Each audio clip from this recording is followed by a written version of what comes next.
Hey friends, today is 2nd of February 2021 and I thought it's a good day to have a sequel to our discussion on cables. Today we shall discuss on Ethernet.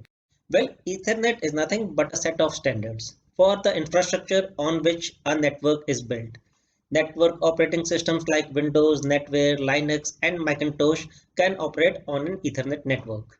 In our last discussion, we had a word on fast Ethernet or the 100 Mbps Ethernet. Well, even faster Gigabit Ethernet is available, though being expensive, it is mostly used to create a high-speed network backbone. On a survey spread, we set up Ethernet network in a star arrangement simply because even if one cable goes bad, only one computer is affected. As you are aware, each pair of wires in a twisted pair cable is one of the four colors: orange, green, blue or brown.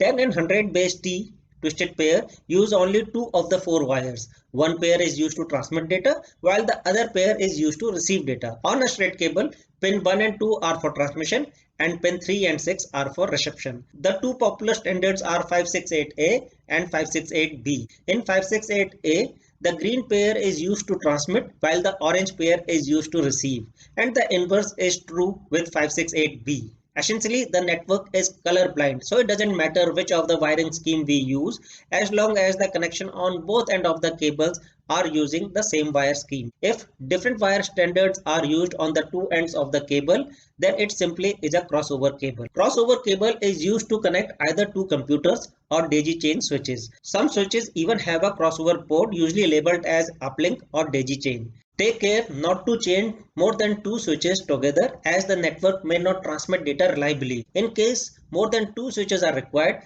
better mobilize stackable switches. Switches with a special connector that connect multiple switches so that they function as a single switch. As you are aware, nowadays we are not overtly concerned of straight or cross cable due to the MDIX auto navigation ability in Ethernet. But when enabling MDIX, data speed and duplex mode must be preset. However, in systems where flexibility in speed is required or duplex communication is not required, we still have to be considerate of the cable. Survey initial reluctance and often the issues of our concern when switching between the serial and Ethernet cable are its latency and jitter.